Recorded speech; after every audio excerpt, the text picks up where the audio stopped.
because the resources and know-how. Because once again, you've got to go into a deep dive into public records to get this stuff. It's not like it's in some states there is what's called full disclosure, where somebody selling a home has to disclose if there has been a death in the home. They may not have to disclose what kind of death or, like suicide, murder, anything like that. But how did you guys begin researching the research into this? How did you begin finding out? Because it's a massive amount, and it's one of those, as far as even being a paranormal researcher, I think it's important to understand many of these processes and steps, because it's how you actively go through and validate the story and the provenance of a location before you even, it's no different than doing the research as a MUFON field investigator before something gets turned over to a person going on location, Yeah. For me, I created, as in detail possible, how I do research. So when I research a property, which I've been doing that for 15 years, then this is how I research that property. A lot of what I do is not online. You can't go to Google and just type in your address and expect to get all of the information on that house. And so when you do try to dig into some of the more difficult things to find, real often you'll have something that pops up where you can pay them some money and access a record. And most of that can be done for free. So I thought that was another thing that readers needed to know, homeowners needed to know, that you can do this. And like you said, these are actual physical documents, microfilm that exist in a library or a county office. And so I just took them through the exact process that I personally use to research a property. And then Margie did the same thing on her end. Wow. And that is absolutely awesome, because once again, the research in this book, it's interesting because it's research in how to research, which is a fascinating topic to begin with. I recently put out a field observation manual for paranormal researchers and things like that in the field. And it blew my mind that even trying to go and find a generalized lab journal, Violet, as a researcher, oh, hey, I work in a phlebotomy lab. Here's a generalized form. Here's a generalized lab book. They don't exist.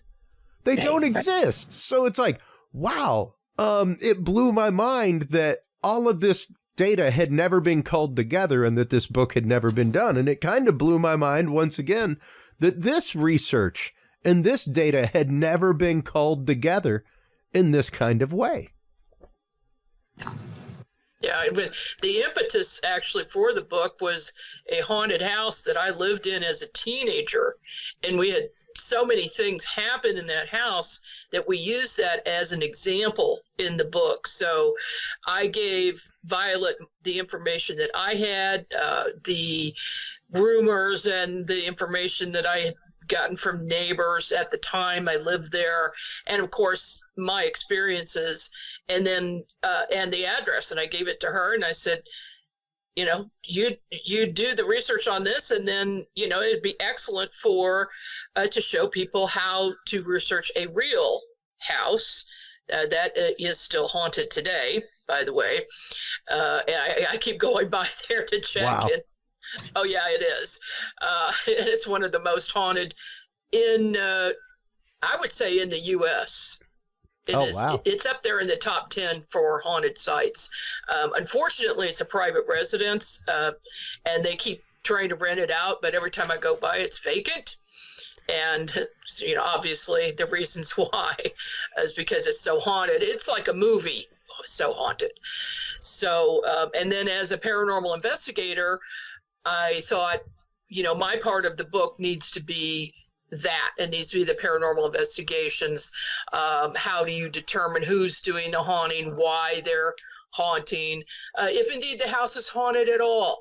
There are things that can happen in a house that might make you think that there's something going on, like air in plumbing pipes or vents making noises, expanding, contracting, things like that. So I go through all the mundane things, and then take it from there. So yeah, it's so we have 2 different chapters basically. Well, Violet did the first half of the book, and I did the second half. Well, let's begin, because of course, either way, whether you're going to sell a house or rent a house or buy a house, or whether you're going to investigate a house for paranormal reasons, it all begins with the story, you know. And Violet, let's begin on the research in the hard data research end, and then we'll move over to Margie and get into the paranormal research end of this book. So beginning at the beginning, how do you start researching a property and the history of it, Violet? It's really it's like being a sleuth, and it can be really fun, honestly. It can be time consuming because you will go down fun rabbit holes. You start with what you know. You write down everything you know, even the things that may seem somewhat insignificant. Still keep a note of those. And that's going to help start you in that process of collecting information. And then it's not just enough to collect information. No, you want to try to verify as much information as you can. So, like, it has been brought up a rumor about the house. So take Margie's house, for example. There was a rumor about a dentist that lived near her house. And that was a great place to start, because clues about the houses nearby are also helpful. So now you have a story. Do you have a name? You take a name. These are vital statistics, right? And you can go to the county records and you can match that name to ownership. You can go to a city index and you can find that name in the city index for that year. Now you really want to dig into the stories. Now you need to get into newspapers, and there are some newspapers that are digitized. Our new newspaper here, where Margie and I live, it is not digitized.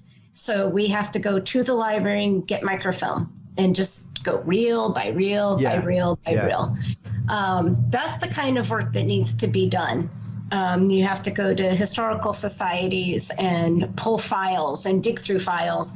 And it's really rewarding work. Again, you could spend 3 years researching your property if you're just dabbling in it here and there. I've spent up to a year doing hard research on a few properties that the owners wanted full books on everything that ever happened in their house, everyone that ever lived there. Wow. So an entire year of, I would say probably putting at least 5 hours a week into it. So there's that much to find out. So you want to get the basics, though, and especially if you have a really specific issue, you want to find out answers to those specific issues. As with Margie's house, we start looking at this dentist, looking for information about a dentist, and find that there was a man that had been arrested in St. Louis for collecting teeth. And he was not a dentist. He was pretending to be a dentist, and he was working on some woman's teeth and broke one. She called the police, and they found a vial of teeth in his hotel. Oh, God. Yeah. In his hotel. So, that's nice. In his hotel. Yeah. Where every doctor should be shacked up. It's every almost doctor, every pretend doctor. He was not even a doctor. He was a banker. So it was crazy stuff, but it totally verified some of Margie's stories and cleared up some of the stories that were told to her as a girl that weren't exactly correct. And so that's why it's good to do this research. And especially, you brought up people that are doing paranormal investigations. If they really want to know what they're dealing with, and I think, Margie and I've talked about this, the paranormal investigator kind of wants to do their own investigation and have that separate from the historic research until they've done that, so that they can match that up together. And And much like any remote viewing session or anything like that, you want the viewers to be separate until come time to compare and contrast data. But the idea of even moving over to Margie now, Margie, how does this affect? Because it is one of those things that, especially in the world of para research, when it comes to parapsychological research on site at haunted locations, when it comes to cryptid research, things like that, it's one of those like stories of hot spots abound. That's what drives a lot of people to go research the locations that they go to, is the droves of stories that they hear and things like that. And once again, we've had the conversation about how that can color the scientific data of things, but how do you, as a researcher, wade your way through the flood of stories about a location and begin to find out the truth of it?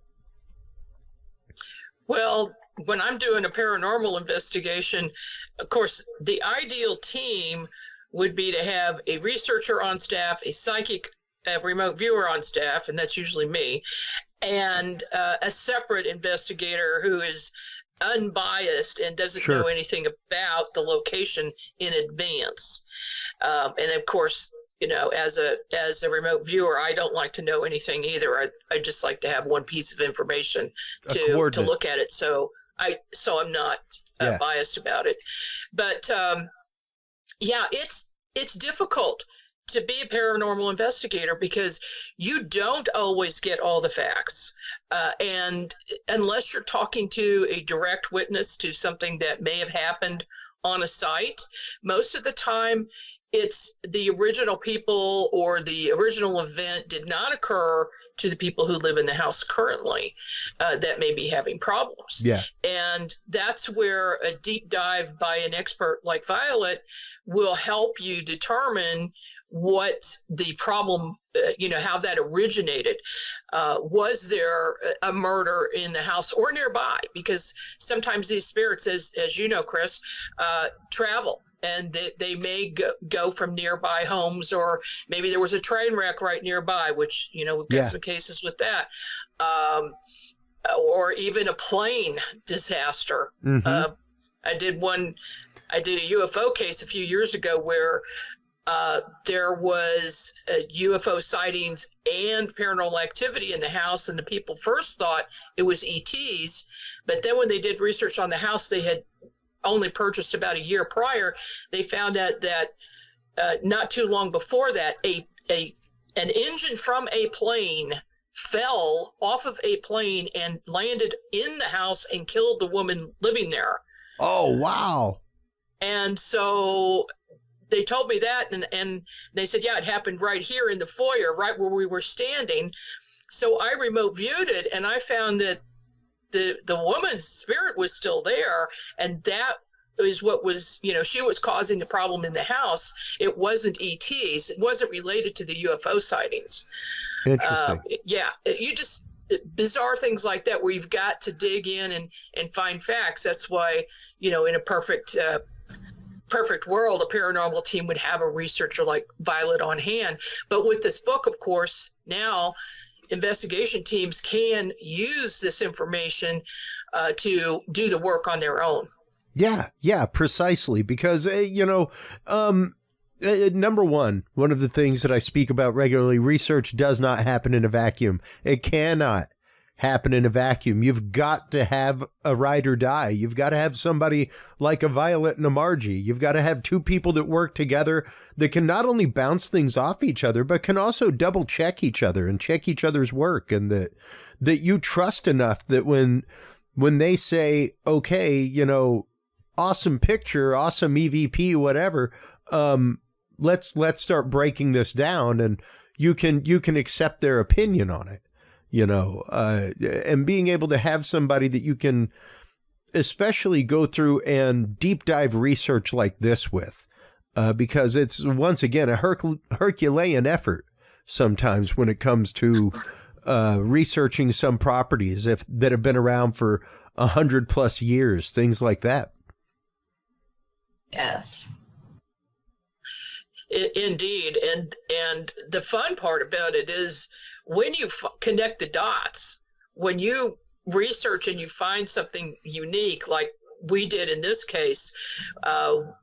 When I lived in the home, we had some encounters with a spirit there, and the spirit appeared to my sister first. My sister's name is Alice, and our first encounter was listening to my sister screaming the first night we moved into the house. So we ran down to her bedroom, and we hadn't put the beds together yet, so our mattresses were on the floor, and we looked in, and of course it's dark, but we thought we saw her lying in the bed with the covers on.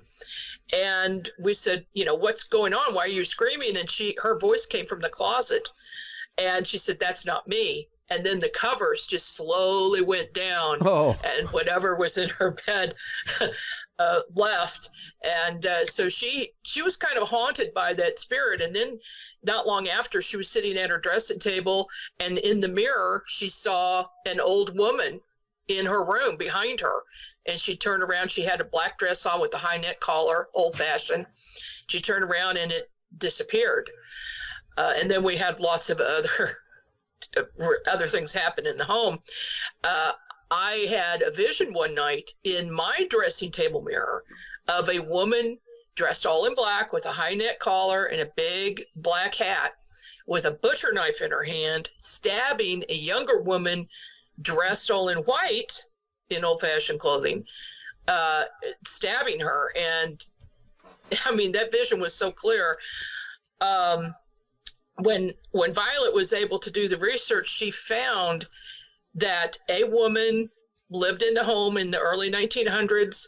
She was French, and she had a daughter whose name was Alice. And that, just connecting those dots, it just explained a little bit why somebody might be there, and why she might have been attracted to my sister, who had the same name. Wow. And the family.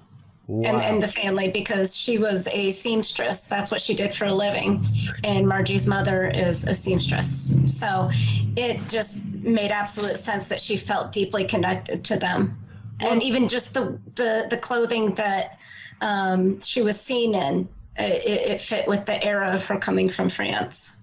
Wow. So, yeah. It was, and taking the hair on my neck stand up. Taking that into consideration, because especially once you're researching a localized area, we have to remember that especially in a lot of our areas, suburban, things like that, they were once cottage areas, that kind of stuff. So businesses took place in homes. You didn't go to a storefront to have your dresses hemmed. You went to Mrs. Johnson's house, stuff like that. So understanding the local culture, understanding the history of the town itself, where the outskirts of town used to be, where people went to have shoeing done at, Mr. Johnson's farm, stuff like that, because you may not have had a dedicated blacksmith, but he was the one who had the stuff to get the shoeing done.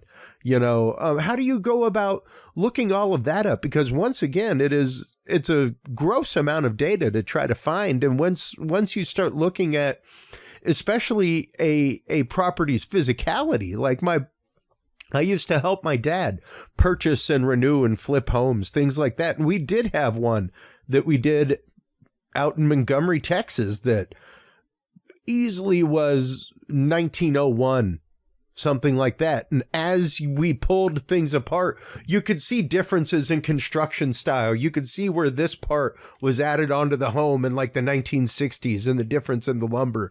Once you took, prime fascia board off the wall and things like that was rotting.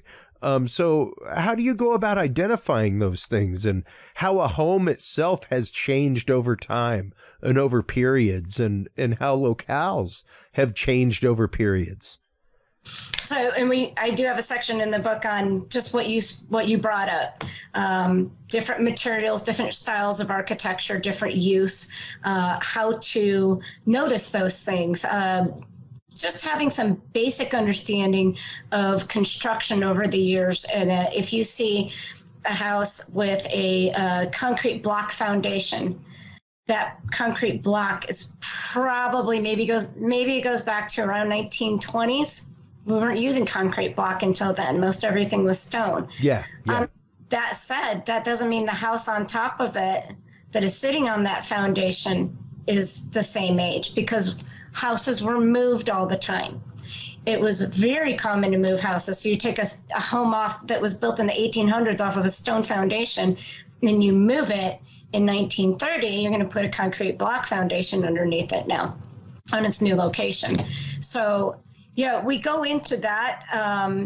Another thing to keep in mind is how a home was used in adaptive ways. So you brought up a home-based business being more common back in the day.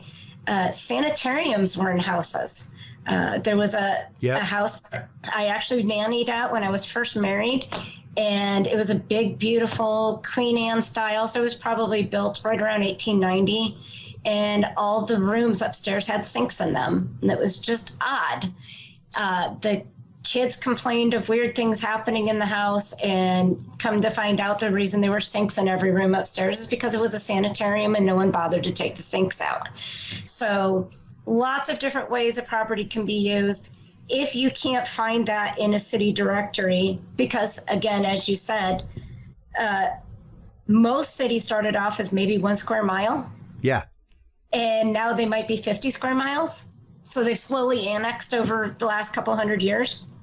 If you can't find it in a city index, you might have to go through actual deed recorders records, and those are public. You might have to go in person. You might have to use a great big book that weighs 30 pounds and flip through it, or have the recorder of deeds pull the microphone for you. But you can trace deeds back and find out, who these people are. And the further back you go, the more likely you are going to have a smaller population, so more stories about these people. So there may be mentioned in the church records, they may be in the newspaper. Yeah. There's so many different places that things we think when we think in terms of how the world works in 2024. What I did last week with my family might be on social media, but it's not in the newspaper. It's not being written down and recorded at a church. We don't do that anymore. Everything is digitized. Well, back then, nothing was obviously digitized, so everything was written down. Journals, letters, all of those things can still exist today in an archive if you know where to look. Absolutely. Absolutely. And those archives are being digitized in this day and age, and it's fascinating to see it. However, like you were saying, there are some archives that are just so large and vast. My good friend Daniel Allen Jones was just telling me about one. He does a lot of research into the Aurora, Texas UFO crash. And he went to a speech at the University of Texas, Arlington, if I'm not mistaken, something like that. And got to meet this guy from Waco, and he was a historian, an archivist, and he started telling him about his work into the Aurora archive. And he just started sending him, he was like, oh, I think I've seen some of that in our archive. And just started sending him stuff. And he was like, unless I met this archivist, I would have never known that there was an entire archive from the Waco Tribune that was donated to the University of Texas, Arlington. So they have like 80 years of microfiche of newspapers from this location and from this old defunct newspaper that's no longer around. So a lot of these archives have been shifted. They've been moved. They've been, kind of poltergeisted, so to speak. It's like you moved the headstones, but you didn't move the bodies, And even with that in mind, the idea of we have a very narrow scope of how we view the world around us and even the neighborhoods around us. It was not until the 1920s that home funerals went out of fashion, that the modern funerary movement as we know it, and the idea of a parlor in your home, which could have been a funerary parlor or a meeting parlor for a party, for Christmas, whatever, became known as the living room. And that we started having funerals in a funeral home instead of in our living room. and a viewing and a wake for 3 or 4 days before the funeral so that people could come into town and travel in via carriage to come see a body that took a day and a half, 2 days to come visit. You know, things like that. So the idea of home funerals happening in a lot of homes that date back to the 1910s, 1920s, things like that, extraordinarily common. Extremely common, and it was not that long ago that there were family cemeteries. That's right. On your property. That's right. And so the concept of a big cemetery that most people went to is fairly new. There's some of the first cemeteries out on the East Coast, Massachusetts. I went to one in Concord, and that was considered the first park. It was the concept of taking a piece of land and landscaping it and having a specific use for it was new. So, just even you might have a graveyard on your property. Yeah. Because they were common. Well, and that's just it. You know, many of the markers then were not made of stone. They were simple wooden crosses. They'd be replaced out of remembrance, things like that, every decade or so. But aside from that, come the age of disrepair, those things disappear rapidly, and mounded dirt becomes flat dirt, and weeds grow over, and things like that. Even going all of a couple years ago, my wife's from the Boston, Massachusetts area, and Salem is one of my favorite towns, one of my favorite histories in the country and the world. And we were driving around, and it was Mary Proctor. It was her house that is just literally out in the middle of nowhere. We were driving, and I was like, whoa, wait a minute. Turn around. I just saw a sign for the Proctor house. I'm like, what's this? Like, I've been kicking around this area for years and never found this. And lo and behold, yeah, you go to the Proctor house, and there's a tiny little farmhouse and everything. And but right in the back, there's a pathway that leads to the family cemetery.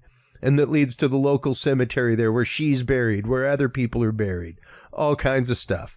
But yeah, it's literally right there on the backside of the property. It's not like it's down the road or excluded from the local homes.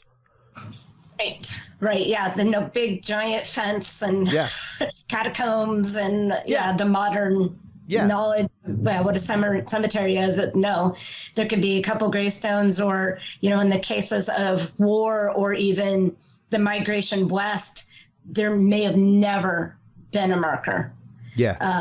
People died on the way to Oregon and California. People died in battles, and they were buried where they lay. Yeah, precisely. And how does that, especially on the para-investigation side, Margie, how do things like especially home burial and that kind of stuff come into play when it comes to home investigation? Is that something that a lot of people take into consideration whenever they're looking at investigating a property that goes back 100 years, things like that? The idea that, well, wait a minute, if like 5 people in this family died, more than likely they had a few funerals going on in this place, Yeah, they should take that into consideration, and I think that's one of the things that is often overlooked is the property itself, or what maybe used to be owned by the original owner. They may have had a lot of land around them, and then sold off parcels. Yeah, that's right. I know of one case where the current family owns like 10 acres. And they originally owned over 100 acres, and their neighbors have their family plot on their property.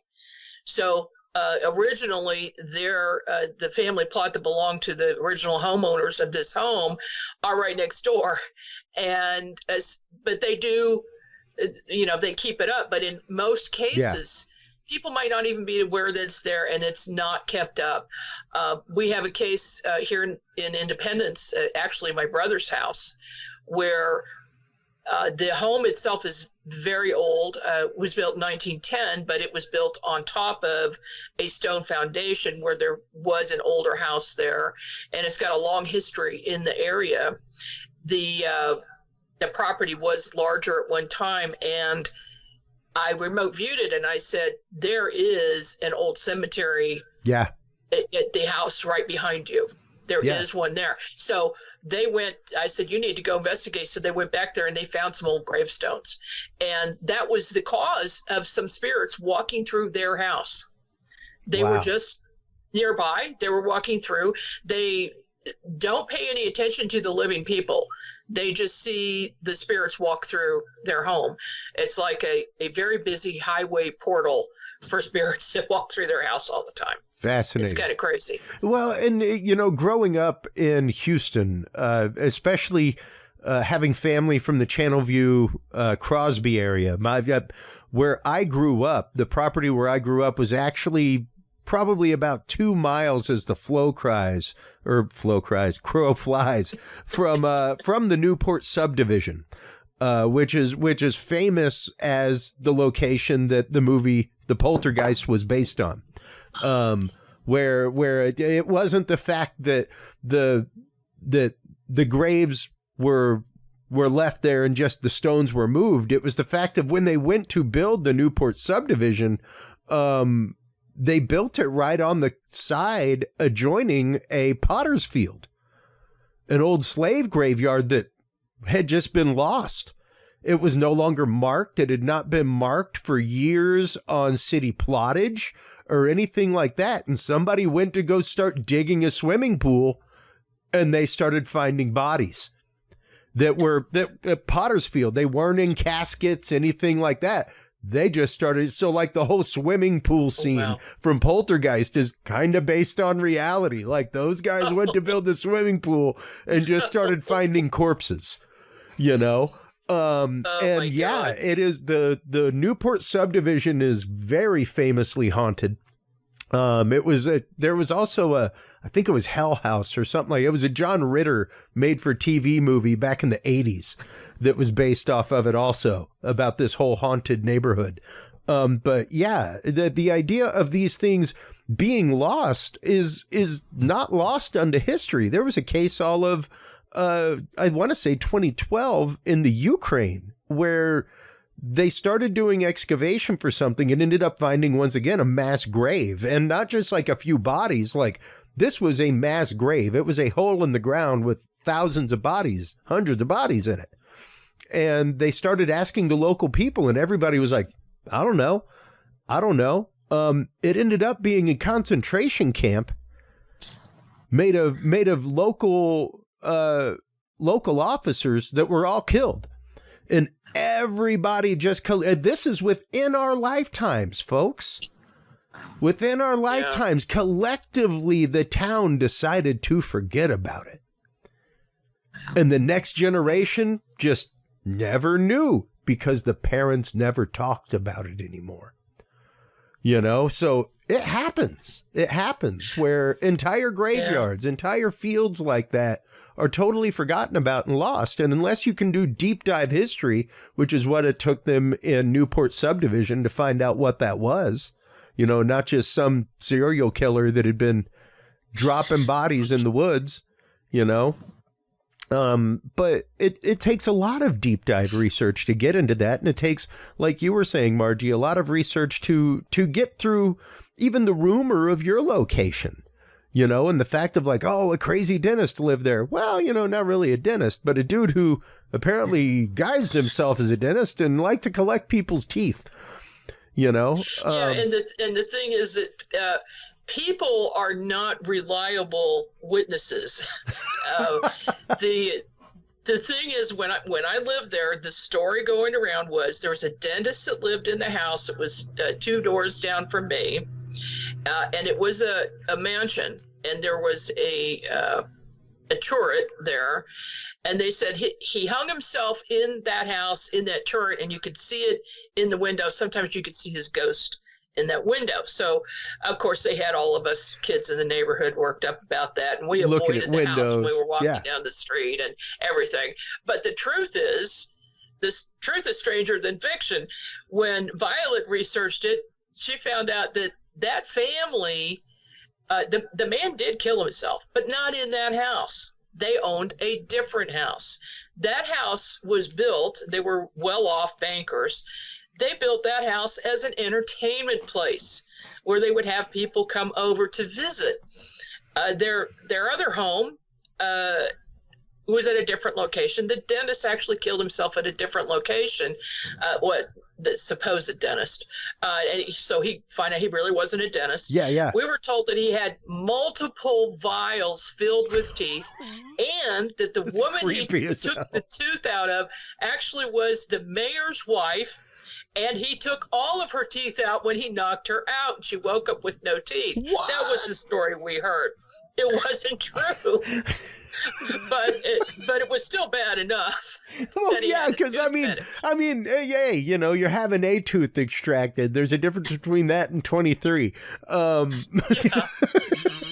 But yeah, wow, and that's just it. What a story! What a whopper of a story!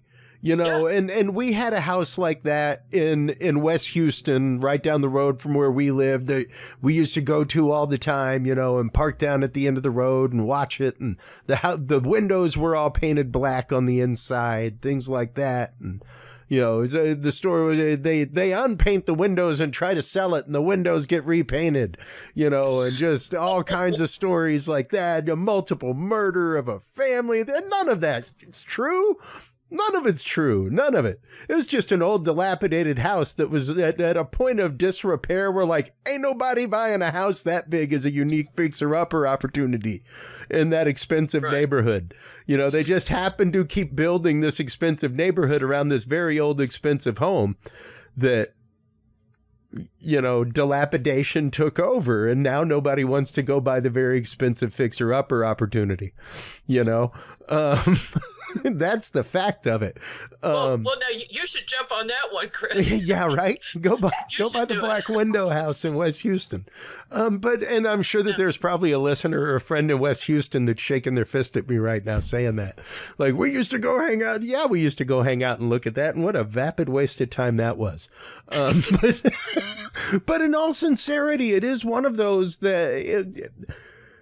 Many stories are made like this. Many histories are made like this. Many town histories are made like this. And there are a lot of things to those histories. And once you start getting into it, even the rumors that you heard, Margie, were based upon fact. Were based upon utter facts that once again, I mean, even if nobody played the telephone game and just told the facts as are, creepy as hell. Like, you don't have to get any more creepy than a guy pretending to be a dentist, luring people to a hotel room and extracting their teeth to keep them. That's creepy enough. It's plenty creepy. Yeah. It was still satisfying to find that, okay, it wasn't, this has some basis somewhere. Well, but the thing is, it took two of you to find that out. Margie had heard these things her whole life, and it was your realm of research and the way that you research things, Violet, that really brought a lot of this to light. And it's interesting to see once again that pair up, that idea of two people being able to prongedly approach a problem with different backgrounds and different skill sets, you know? Yeah. Absolutely. And Margie's done the same for me. So I have a guest in my house sometimes, and I was able to tell Margie what I know about the history of my property, which we actually built our house. So the history of my property is farming. And then before that, it's Native Americans that were there. And so, Margie was able to figure out quite a bit about our house guest. And he's happy there. He's not a problem most of the time. Things get a little crazy. He'll break something, but, you know, it's all good. Well, and, you know, that does bring up a different aspect because, of course, we forget about even the most recent of histories, as we've talked about. But past histories and past cultures and past civilizations that have lived and wandered the property and things like that, the idea of... you know, Native American populations that may have used the area as encampment, things like that. How do you go about researching that, Violet? And how do you go about uncovering that kind of stuff, aside from major excavation? Right. Well, and I did actually do a small dig on my property. Awesome. So just for that reason, and collecting things that you find if you find an arrowhead or a spear point, those are artistic creations, and you can match those to certain periods of time. That's and right. Certain families, tribes that were making that type of arrowhead. I've got one right here on my desk. My husband made to, it's going to mimic a very specific people's arrowhead, and the material is going to come from a certain region or was traded from another one. So there's a lot of physical clues on the property. Outside of that, it's incredibly difficult. You can go to a local archaeologist who's going to be able to tell you who lived in the area at that time. And you're going to have to rely on local archives, because there are some graveyards. There's a graveyard near my property that is a known, I believe, Osage graveyard.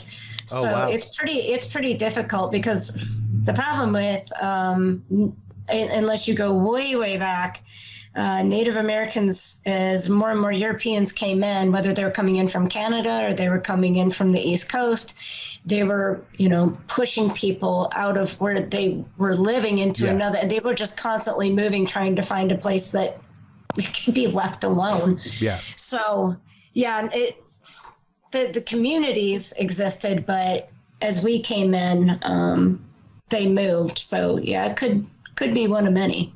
Yeah, because once again, the spirit or entity that may be in your property may not be one of modern descent. It may not be one that fully occupied the property in that kind of way. It may have been somebody who frequented the area because it was their favorite hunting location or their favorite trapping location, or, maybe it was their favorite tree to sit and nap flint under, something like that. So that is a very interesting concept to think about, because once again, it allows us to take the research of a property into a longer time span and really open up that I guess that area for anomaly to occur in that kind of way. Yes. Now, when it comes to the para research side of that, Margie, how many locations have you ever been to, locations that you've found the entity in that locale to be in that kind of way, to be from a time before the occupation of that location? I've done probably 3 or 4, maybe 5 investigations that involved Native Americans who had crossed over quite some time ago. And they had, in 2 cases, they had a reason to be there, and they had been assigned in the spirit world as guardians of those locations. Oh, interesting. In one particular case, in a little town called Tightwad, Missouri, there was I went to the site physically to investigate, but also remote viewed it, and I saw a Native American chief who would come every night and dance in a clockwise circle in an area to release negative energy that had been there for a long time, based on a war between 2 warring tribes where multiple people died at that location. That is truly fascinating. The idea that somebody would be continuously tasked in the afterlife to do something like that upon their passing, they would have a sacred duty of continuance.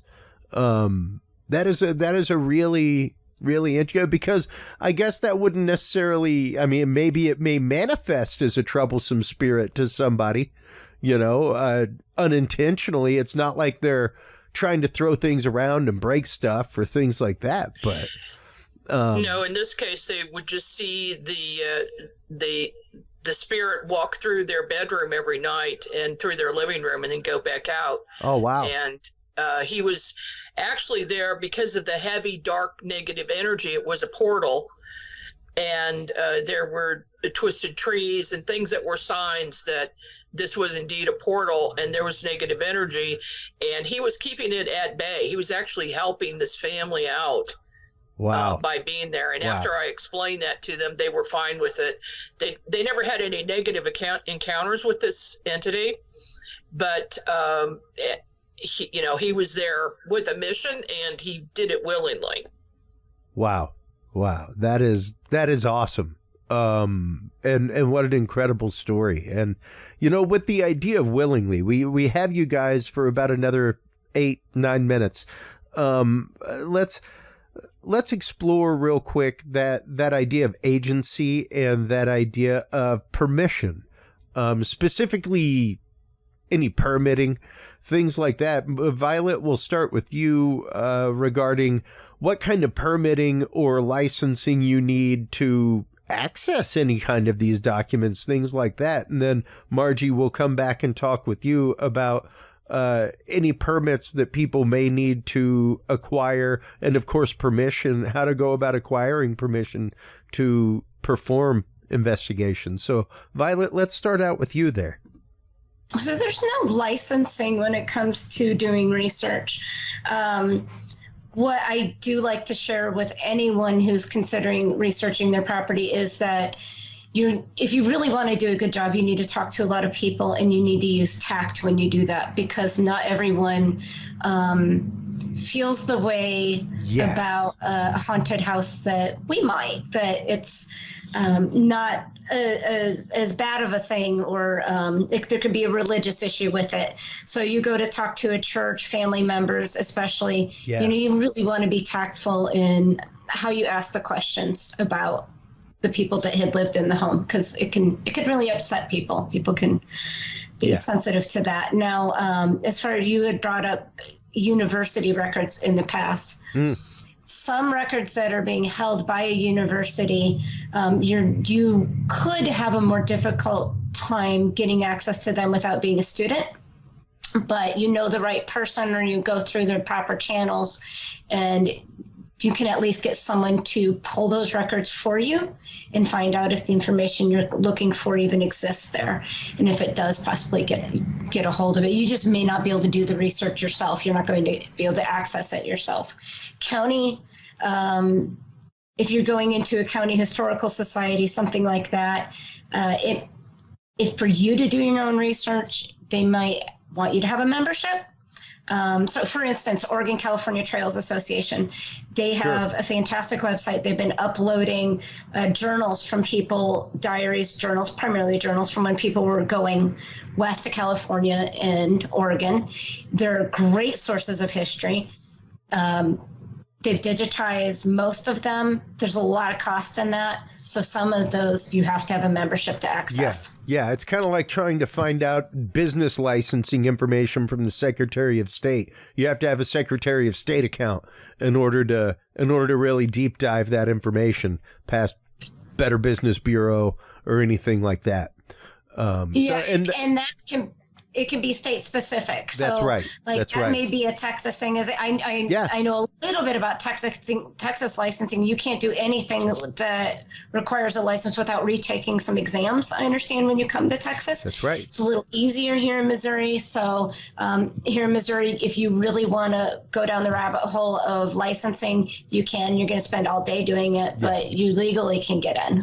Well, and that's just it. And that's one reason why I wanted to ask that is I want people to understand that most of this research requires absolutely no credential on your end. Absolutely none. It requires, like you said, a good sense of tact, a very good way of being able to express yourself via verbiage, what you're trying to do and why you're trying to do it. Often having a historical bent to that and trying to show the history of a property, things like that will be on your side. But once again, you don't need to have any necessarily bona fides in order to go to these associations, in order to go to these archives and ask for information. It's all in how you do it. Yeah, and that's important for folks to understand. Now, granted, that may change via state, city, municipality, what have you. Like you were saying, your freedom of access to that may change. And Margie, when it comes to contacting a property? Violet kind of touched on it at the beginning of hers, but how do you go about, preparing to approach a property? How do you go about preparing to approach somebody to investigate somewhere? Things like that, and securing those permissions to know. Once again, I mean, hey, Texas ain't the place that you want to go roaming around in the woods of a backyard. All right. Not in the dark, Jack. Like you may be greeted by shotgun real quick.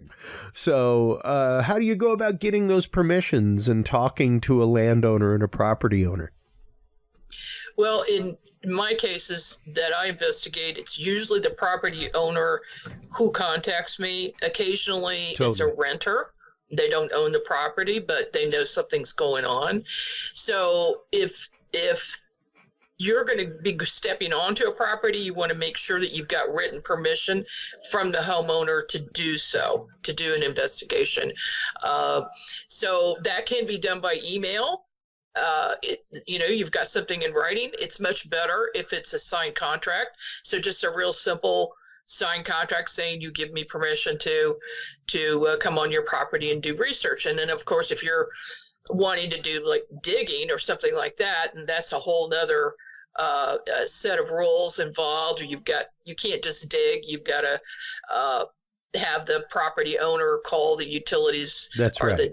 The dig department, whatever that's called in your area, where they come out and flag everything for all the utilities and cable and all that. Yeah. So last thing you want to do is get into that mess. Well, even to make sure that you aren't digging over a property line, you're digging into a city easement. Right. But if you're say if you're taking a sample, a dirt sample or something, that's okay. Yeah. You just don't want to be going looking for graves or anything like that. And occasionally what I'll do, if there's a question like that, I will tell the homeowner where to dig. And then it's their responsibility to do that. And I have done that on a couple of occasions where they did find something that was related to the haunting or poltergeist activity in their home, away from the home on their property. And so I will find it by remote viewing and then let them do what they want to do. Wow. And, once again, just a wealth of information in this book, and so carefully and well put together and thought out what you ladies have done. The fact that, and I'm glad to see more people doing books like this, because it really is the fact of we are burgeoning on shaking hands with science, with our data. And when you're talking about especially paranormal investigation, things like that, data that goes into the past, the history of a location, things like that, are all data that are important to that data set. So knowing how to properly research that, knowing how to get a hold of that is hugely important. So thank you, ladies, for taking the time and the consideration to even put this book together. How to Research a Haunted House is the name of the book. Before we let you guys go, let us know where we can go to keep up with everything that y'all are doing, where they can go to get the book, to contact you for research, and everything about the UNX network. Well, to contact us, just go to unxnetwork.com, and everything's there. Our blog, our magazine, the book listings will be on there soon. I think that's under our merch page. Awesome. And then, of course, the book is on Amazon, and we will be making that into a Kindle book in January. So it'll be available that way, as well as in print. And, of course, our shows and all the information we've gotten, and the blogs that Violet write are on unxnetwork.com. Awesome, man. Well, thank you guys so much. I greatly appreciate the time. Margie, you've been on the show before. Violet, it's great having you on for the first time. I'd love to have you on, much like Margie, again and again, because these topics, I feel, are hugely important to the communities that we work among.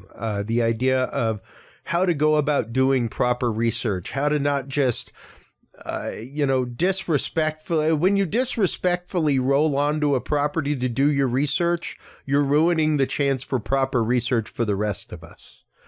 Yes. And it's one of those, like, Exactly. it's kind of like I teach my 7-year-old son when he's like, why is there a stop sign there? And I'm like, well, because somebody tried something that really didn't work out. And now there's a sign there to let everybody know. Yeah. That's a good analogy. Perfect. That's how we end up with signs that are like slippery when wet. Like that didn't work out well for somebody. And unfortunately, yeah, that's how doors get slammed in the face of good researchers, is other people have come onto properties and not been respectful. Other people have come on without permissions, things like that. So books like this that tell you how to go about finding out the data about a property and how to go about contacting a property in the proper chains and things like that, hugely important. So thank you guys so much for your time. Hold the line real quick while we close out this segment. While you are online checking out everything from the UNX network and getting your copy of How to Research a Haunted House, make sure to stop on by Curious Realm. CuriousRealm.com is where you can go to get all of the episodes. That is where you can go to like, follow, subscribe. That is where you can go to find all of the embedded video channels of our guests right there, including our guest coming up, John Erik Ege. That's where you can find all of our guest videos. When we come back from this quick commercial break, we will be joined by the new Texas State MUFON director, John Erik Ege. We will be talking about UFOs in Texas, sightings in Texas, the drone flaps going on all across the country in the UK, as well as the sightings at the DFW airport, coming up right after this, folks.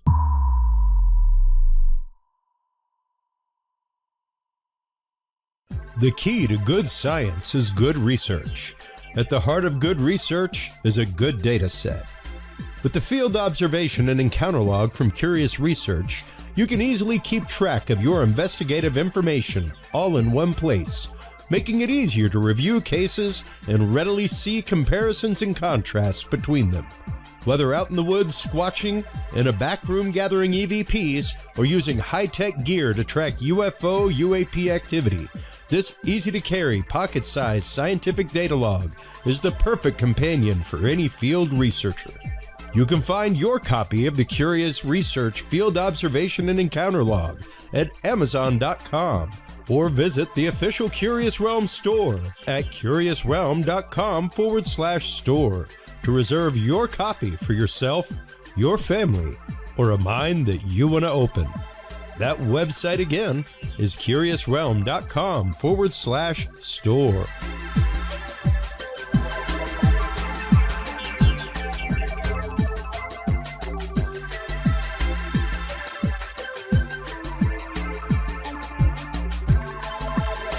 Well, hello, everybody, and welcome back from that quick commercial break. And thank you so much for tuning in, not only this Tuesday, this very special Christmas Eve episode, but every Tuesday. It is guests like you that help us out so much, that help us reach these messages to larger communities. It is also sponsors like True Hemp Science that help us pay bills, help us get out there on other platforms, things like that. So if you are a CBD user like I am, I use CBD for my travel anxiety.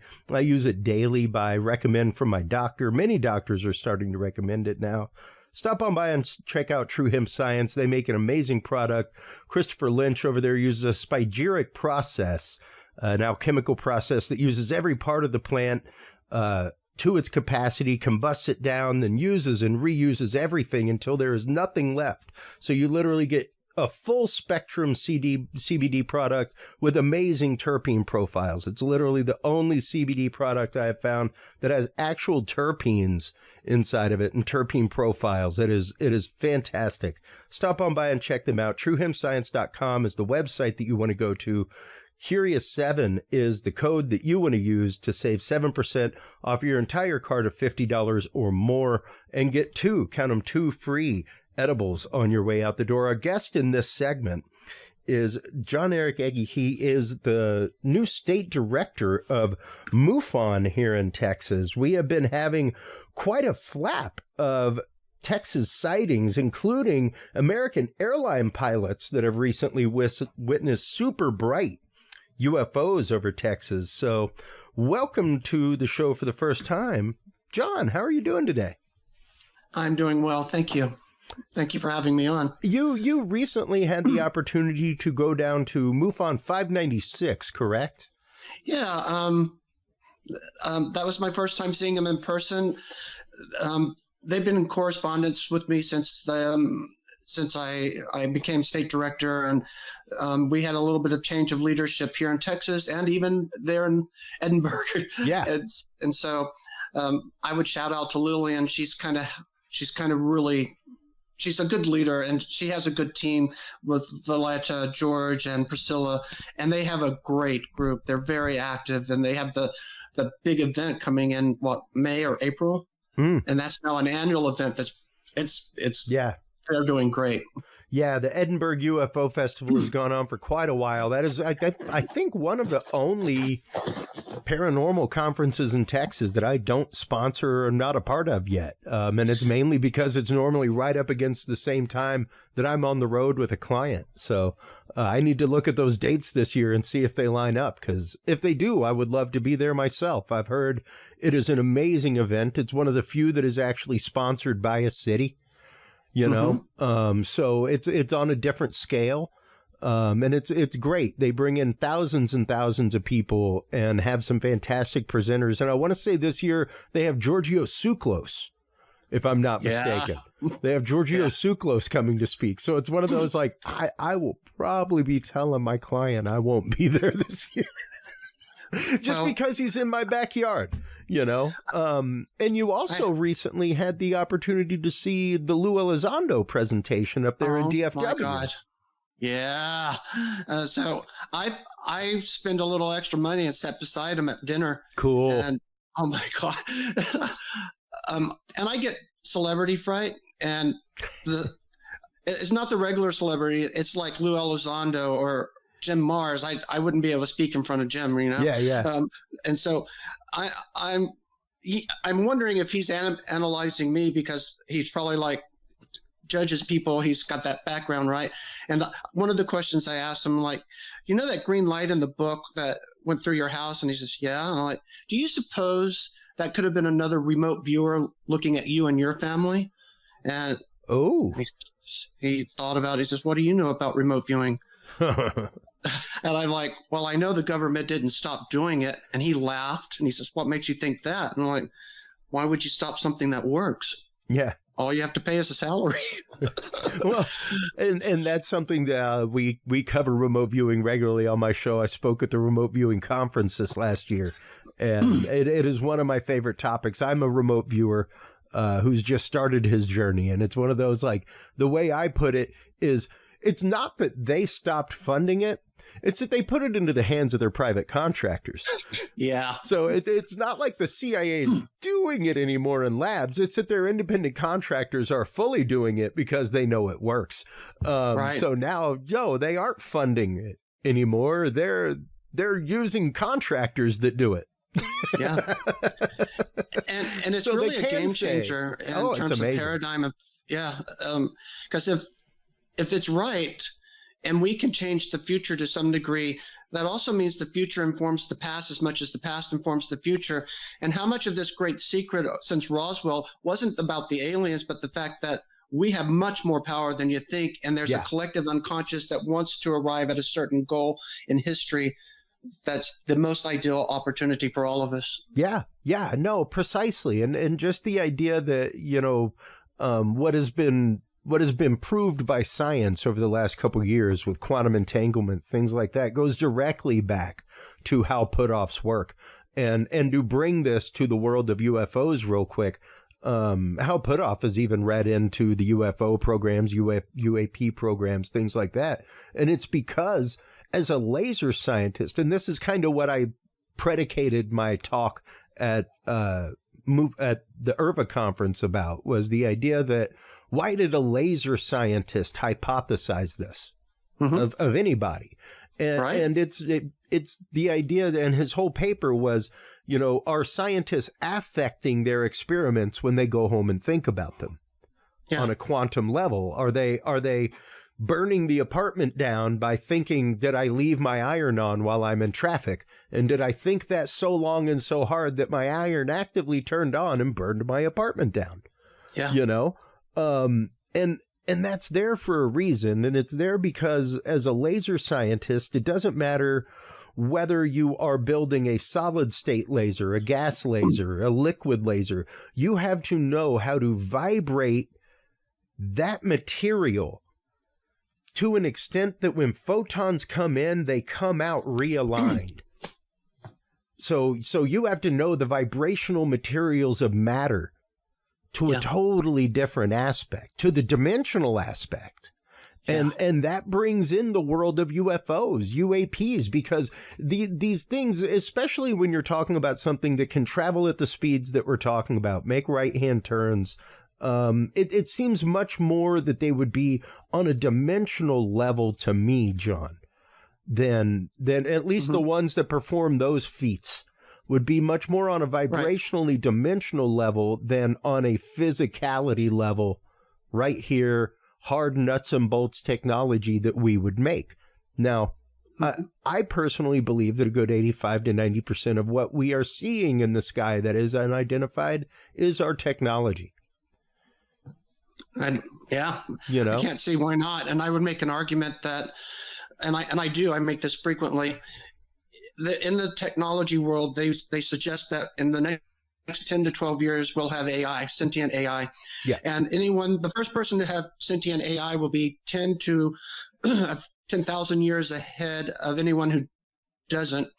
The military is 50 to 100 years ahead of civilian tech. They already have it, and that's what we're seeing. Yeah. And even the idea of these small things, and this is what I keep telling people on the show and publicly whenever I speak or whenever I'm in private conversation with people who are like, oh, what's up with all these panels? We aren't getting any new information. And it's like, whoa, hold on.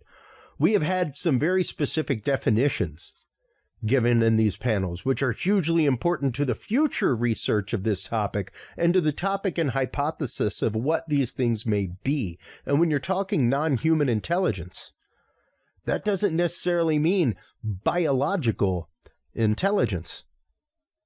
Right. Non-human intelligence could act all day long be that thing is an AI-controlled drone being sent here from another dimension, another time, another space, what have you. But it may be an artificial intelligence that is controlling it. Yeah. And those hearings may not be for us, but for the people that are still not on board yet. That's right. When I think about AI and remote viewing, Minority Report by Philip K. Dick seems to be a great example. And maybe the AI needs us as much as we need it to advance to this next level, to really use our God-given gifts to do what we need to do. Yeah. Well, it is one of those that, I was just telling somebody in a message on my way here that I was talking with, the idea of like people are frightened by AI. It's a huge buzzword, massive buzzword. Been out there with things like Skynet and stuff like that for decades, So when you hear nothing but fear of these things for decades, that's all that's drilled in your head is to fear it, And even the dialogue of UFO, alien, when you start looking at those things from the point of 1947, 1950 to now, only when we had. And when I say now, I mean within my lifetime, within the 1980s, things like that, have you started having things like E.T., started having things like, maybe aliens ain't so bad.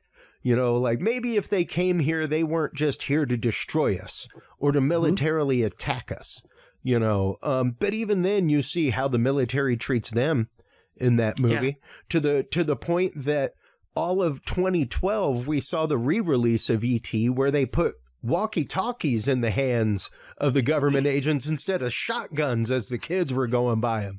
Because, well, when I was a kid in the 80s, it was perfectly cool for the government to come hunt you down with a shotgun if you were a kid that found an alien. But not anymore. We have walkie-talkies now. Yeah. So even to see that dialogue change, you know, and the idea of how are we dealing with this topic? Is it okay to talk about this topic? Is it okay for American airline pilots to be publicly announcing things? And thankfully it is now okay, you know, because of these hearings. We do have things like Arrow, which may not be fantastic in a lot of its ways, but to have a unified means by which military people can report a sighting and not have a 20-year career hung over their head, you know, I'd like that's to important. see MUFON be the civilian arm of Arrow, so that we could help.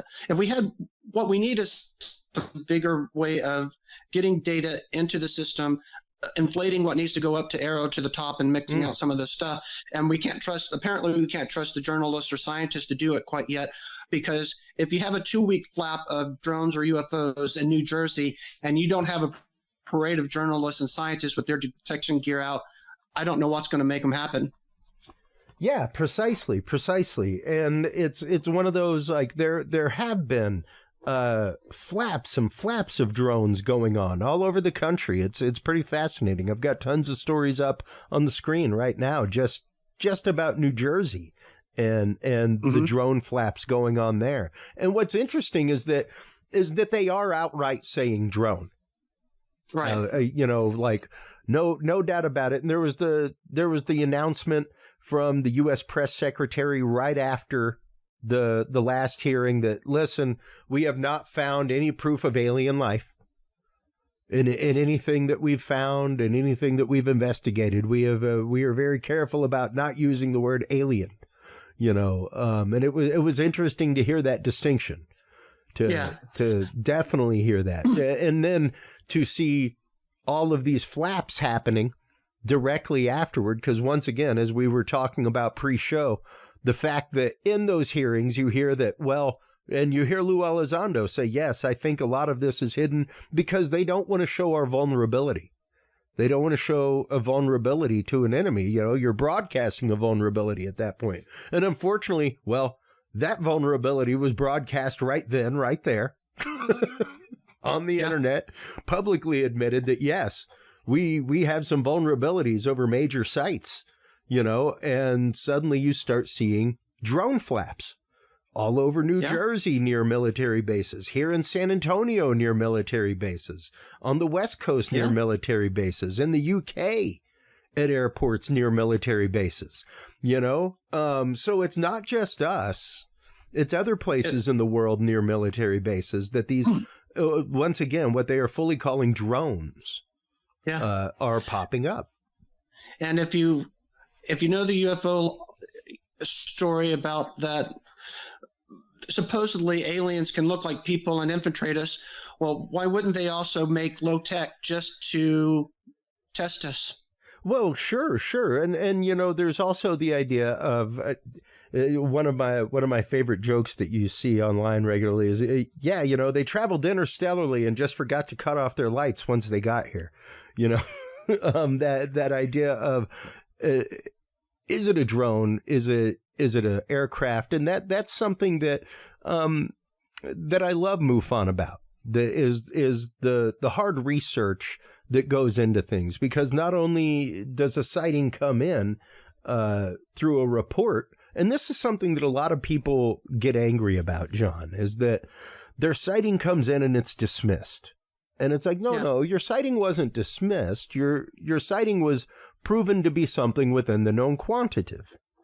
And it's a discussion that we have regularly on this show, despite audience, despite UFO community, paranormal community, cryptid community. There is a want of confirmation married with a confirmation bias that exists. So you've given a picture and you've put a red circle on it. Once we've defined what's in the red circle, well, it being a known quantitative doesn't mean it's useless. That means we've now expanded the scientific field of known quantitative, therefore narrowing the bandwidth of what is unknown. Right. So we have to accept the fact that what we have presented as data, number one, we get very caught up with calling something evidence instead of data. Mm-hmm. You know, and in any investigation, something is data until proven to be evidence. Right. So that's something that we as submitters need to remember, is that we are submitting data to a data field, to a data set. Now, if that data ends up being known quantitative, we have still fully contributed to the scientific process. Mm-hmm. You know, we've still fully contributed to the known quantitatives and the UFO field that now leave only the anomaly to look at, you know? Right. Well, as Bob Spearing says, and he said it very well, that we're really looking for patterns. And so your data, whether the field investigator agrees with it or not, is still there. It's never lost. And that's right. As we become more sophisticated in our pattern recognition, we can always go back and relook at things and say, well, maybe there is more to this than we first acknowledged. Absolutely. Or the jellyfish UFO is particularly brilliant because Bob Spearing did that, and he did a show with Christina Gomez recently that covered what he showed at the symposium. And that jellyfish stuff goes back to like the 1950s, if I recall correctly. And who would have thought if we didn't have this pattern here, people would have said, oh, that's just a cloud. But when you look at it again and you have all this other data, it changes the way you look at it. So, you know, there was the video that was put out right as that one was released about the fact that it was balloons, all kinds of things. And even, you know, looking at, because even considering the one that we talk about regularly on the show here is Go Fast, you know, and the fact of it got all the way to a NASA panel, and it took a NASA panel to do something that myself and my guest Mike Turber said the whole time, is that you've got a forward-looking camera on an airplane showing the speed of the observation platform, the speed of the object, the distance to the object, the distance to the background. And like NASA said, why did it get to this point to figure out that this is a 40-foot object going 40 miles an hour against a very fast-moving background because of the object that's moving? You know, like all the trigonometry to figure this out is here. Now that we know it's within the world of known quantitative, we can move on to something else. You know, but if we keep rehashing the same data, trying to make it fit into something is where we get into an issue. You know, and the idea of investigation, because yes, re-going over data sets is hugely important. That is one of the best parts of the scientific method, is the wash, rinse, repeat. You know, the fact of you're supposed to repeat the scientific method now that you've come to a conclusion, and you're supposed to turn it over to somebody else to start the whole process at the beginning again, given that data. Yeah. And the one thing that we have to remember is that all of that, John, starts with experience. It starts with an observation. And whether or not you've chosen to jump on the train of science with your observation, as soon as you've seen something, the science started whether you liked it or not. Fair enough. I do love science, and I tend to move towards the soft science. I have a master's in counseling. I'm a licensed professional counselor here in Texas. Awesome. And I started as a music major. I decided I wanted to get out of that. I jumped to astronomy, and I decided I didn't want to be a teacher. I became an aircraft mechanic. I worked for American Airlines for 24 years, kept going to school. And I love science. And I know for a fact that sometimes even I misperceive things. I got the whole house out looking at Venus one night, and we were sure it was something else because around it we had like a dozen helicopters in a formation looking for someone. And I just connected it to the Venus. And no one else caught it either. Well, and you know, it's funny because I do a lot of backyard astronomy. I do a lot of backyard astrophotography. As my audience knows, as I've told you, I've spent 20-something years in the world of audio-video editing, audio-video recovery, forensic audio-video recovery, you know, all kinds of things, photo recovery. So I can tend to spot a lot of what would be CGI, a lot of what would be made to deceive, things like that. Because I've made a lot of things to deceive in that kind of way when it comes to production for video work. You know, I mean, it wasn't released to deceive, but the video that we made was definitely meant to give somebody the impression of something. And the example that I give on the show regularly, here is one that I play all so often, that was taken right here in my backyard in Cedar Park, just north of Austin. Now, if I posted this on a group, this is a flashing orb, black in the middle, very defined ring, flashing colors, looks like undulating things up around the side, everything else. It's moving slowly from the top left of the screen to the bottom right as it moves through the frame, things like that. Now, if I just posted this on a group, John, and said, hey, I recorded this in my backyard last night, I could get a lot of responses.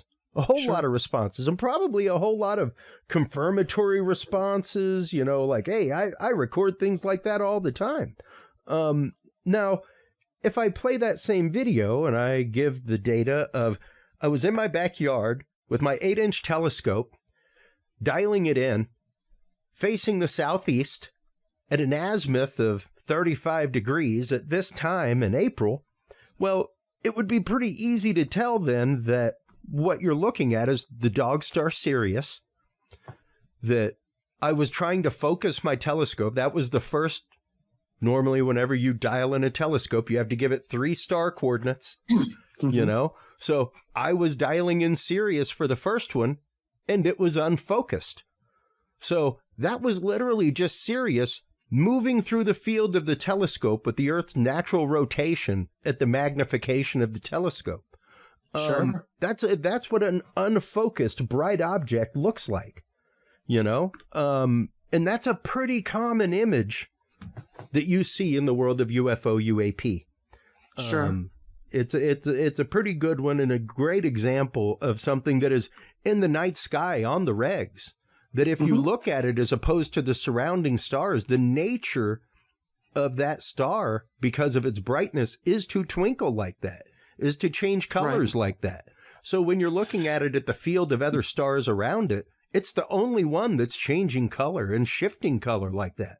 And with its brightness and magnitude, and with any kind of atmospheric aberration from temperature inversion, things like that, nice hot day moving to a cool night, that kind of stuff, that brighter star will definitely begin to wobble and move against the horizon line against the other dimmer stars that aren't shifting color, you know? So things like that, you know, like you said, even yourself being a field investigator, hey man, you were entranced by Venus for how long?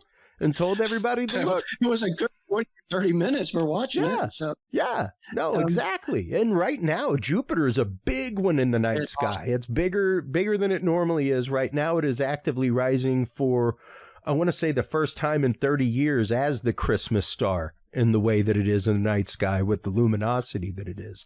So it's bigger and brighter than usual.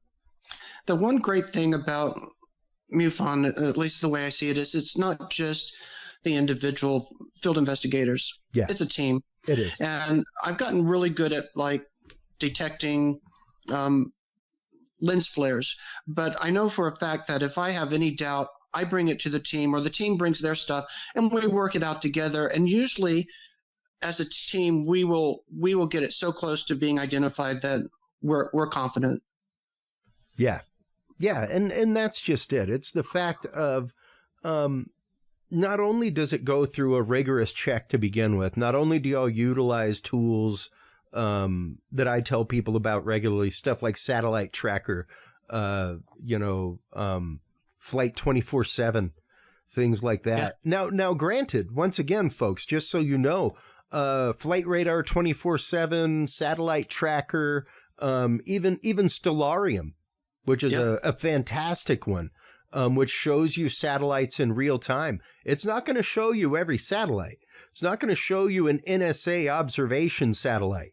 All right? That's not going to have a publicly pingable tracking system, you know, that's going to show up. You aren't going to see a military aircraft but beyond maybe a C-130. You may see a C-130 or something like that on flight radar 24/7, but you aren't going to see like an F-16. Right. Well, one of my most successful, well, it was my first mass write-up. It was a SpaceX, and even the news got it wrong because they were saying that we saw the Falcon 9 over Texas. I'm like, no, the Falcon 9, you can't see beyond 600 nautical miles, and it was up and back in 8 minutes, and so that wasn't what we saw. And so what we must have saw was the second stage decoupling from the Starlink packages, and boy, I'd sure love to speak to a SpaceX engineer, and so I could like get confirmation to 100%. Well, yeah, but that's another one that's huge right now. Not just the Starlink trains, but also even spotting the return. Spotting that moving through the sky and coming down, and the angles at which it can be seen, and the spiral return of rocket boosters, things like that. These are smoke ring is brilliant. Oh, it's beautifully brilliant. And it's one of those that it's almost a signature too, though, that once you're aware of it, you can pretty well calculate what that is with 98% accuracy just about every time. That like, oh no, that's the Dragon capsule. I've probably seen 100 videos of that now, and people are going, oh my God, what is it? Look at this huge jellyfish in the sky, or look at this huge spiral pattern. And it's pretty fascinating, and it all depends on which angle you're looking at it from, and those things, once again, are something that a great vast amount of the populace are not aware of. Great vast amount of the populace, Eric, are not aware of the fact that, yes, there is a secret space program. It's existed for quite a while. Otherwise, we wouldn't have the experimental X-37B over our heads. I was just thinking that we found out about when it landed from its first mission, which was unmanned for 2 years. It landed in like 2012 from its first successful mission of over a year and a half, almost 2 years over our head without us ever knowing that it launched. So it was up there. It was reflecting signals. It may have been visible in the lower atmosphere, doing all kinds of things, doing braking maneuvers, high-speed braking maneuvers now that they're practicing successfully with it, all kinds of things. So this is an unmanned platform that is approximately a third the size of the STS, the shuttle transport system. I've seen pictures of it. It's a beautiful piece of machinery, and it's one of those, like, if you aren't a headline chaser, if you aren't somebody who follows a ton of tech, things like that, it's not like they announce it with triumphant horns whenever it comes back from spaceflight. Like, you may see a headline or two, something like that, but what it's doing up there, you'll never know. We'll never know. The satellite, even 3/4 of the launches with STS, the space shuttle, were classified via DOD, and you will never know. They didn't even know what their mission was till they got into orbit. They were either launching a satellite of unknown origin that they had no idea what it was, or they were repairing a satellite for the NSA or something like that, and ain't nobody telling you what that's about. Fair. So yeah, there are tons and tons and tons of programs over our heads regularly that we have no idea about. And it's pretty fascinating to know that. Yeah. And it makes you wonder, with all the stuff that we know that is ours, how do you sort what's ours and what's not, given how much stuff is going on? Yeah, but precisely. And once again, having things like what just happened with the American Airlines pilots, to know that they will keep their wings despite reporting this. It's an amazing thing now. That would not have been the case 5 years ago. Yeah, do you remember the 2020 episode where apparently a missile went over, something missile-like went over one of the flights? I think it was going towards Phoenix, Arizona, and the pilots reported it. Yeah. We still don't got an answer on what that was. Yeah, precisely. And that's just it. Our pilots are up there regularly, and they see all kinds of things. And even the pilots that I know privately have been very, very, very like, no, I won't tell you anything. I'm sorry. They just won't. It's not like what I'm going to hear is going to get back to United Airlines in any kind of way, shape, or form. You know what I mean? I know nobody at United. I don't go to their parties. but it's interesting to see how tight-lipped they are. Yeah, I have a pilot friend. He trains American Airlines pilots, and we talk quite frequently whenever a big sighting happens with American Airlines, and we talk about it. I'm fortunate to have the people I have to talk to. Oh, absolutely. Real diverse group. Well, and, let's start getting into some of these recent sightings over Texas, John, and what they might be, what they indicate. Well, there seems to be some of the New Jersey drones happening here too, and I don't have this through official MUFON channels yet because they've not uploaded it to the MUFON site. And I do recommend, if you guys are seeing things out there, I don't care what it is, make a report. The worst thing that happens is we eliminate some more chatter, and we become more skilled at getting rid of chatter. We see Starlink a lot too. I see it flashing on the screen. So north of Dallas, I'm going to keep the city kind of secret because they want me to come up and try to answer what they're seeing. And it looks like they are seeing the same kind of drone activity that New Jersey's seeing. And the videos are pretty close. Until I get more videos and more pictures, I'm not able to make a conclusive picture, but I've got some areas where they were shot, and we can kind of try to backwards engineer. But what's interesting is I spoke in Edinburgh at the night in 56. On the way back, we funneled through Border Patrol, and I got to talking with the Border Patrol agent. And when he discovered I was the MUFON guy, he wanted to know about the drones he's seeing in the area. And a little bit later, as we were driving back, I got pulled over by a state trooper for speeding. And we got to talking about where I was heading, where I was from, and UFOs came up again. And he wanted to know about the drones he's seeing. So I have to wonder if these everywhere. Yeah. And I tell people regularly, number one, there are a growing number of drones out there. A growing number of very, very high technology drones that are available. And there are some that, are being used. One that I showed somebody the other day in a post it's like an $88,000 drone. But it's a massive one. It's big, and it's capable of flight times of, 10 hours, stuff like that. So it's not like, when people are like, oh, this thing was hovering there for 3 hours. It's like, there are drones that can hover for 3 hours. And when you're talking about LiDAR, when you're talking about doing surveying, that kind of stuff, it's becoming more and more common, use that kind of tech. You showed me one of, sorry, I spoke over you. No, it's okay, my friend. You gave me one on the Chinese drone, which is like a mothership for drones.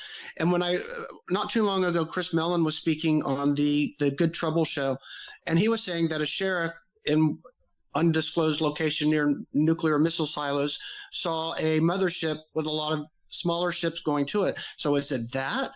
And if it is the Chinese, what the heck is going on that we're just tolerating these incursions? Yeah, and this thing is massive, folks. Just so you're like, I work around these barricades pretty frequently. These barricades are about 15 feet long, 12 feet long. So when you're looking at this thing, that's probably about 15, 20 feet away from that barricade. That is a wingspan of almost 40 feet, man. That is a full-size airplane. That is easily the size of a Cessna. Yeah. And that is a huge, huge thing that is made to release a good swarm of like 40 drones, Right. So once again, seeing these things out there, knowing that they're out there, knowing that there are drones that now move from, and winged drones that move from hovered flight to horizontal flight with ease, with almost no downtime in between the two. It's pretty phenomenal to see. If we allow for a hypothetical conversation, though, sure. I'm bothered by the fact that they keep saying that they're probably our adversary drones, and how do we allow this to occur over our space? And we had that big fuss about the spy balloon, and that military didn't even know it. And I'd like to think our military does know what's going on. And when we have that UFO group, what is it, the WGA, that can go to any country and recover a UFO without having to get their passports checked, are we really all in cahoots? And when you see the Space Force symbol, that kind of looks like Star Trek, but if you pull up the lunar lander for the Chinese put that rover on the moon, and you look at their little symbol in the icon, it looks like the Starfleet Federation symbol too. Are we really fighting each other, or is there something else at play? You do have to go through that hypothetical, because one of the things I bring up regularly is up around 2012 was when we got the intergalactic representative at the UN. Mm-hmm. And I don't know who it is now. At the time, it was a nice lady from South Korea. Mm-hmm. But we now have a UN intergalactic representative, right? And Hamish Shedd back in 2018. Yeah, remember Hamish Shedd said there is a galactic federation. And why is he using Star Trek language? Yeah. And it's fascinating to explore those things, and I love exploring those. We explore them on the show pretty regularly. And it is interesting to see that, because once again, when the Space Force was announced, it was one of those like, yeah, but you've been doing that for a hot ticket minute. Yeah. Like, I'm pretty sure that's exactly what Cheyenne Mountain is, is nothing but Space Force. So, but at the same token, John, we have things like in the last month, we have had no less than 5 asteroids. Yes. Three that have passed, 2 that have impacted.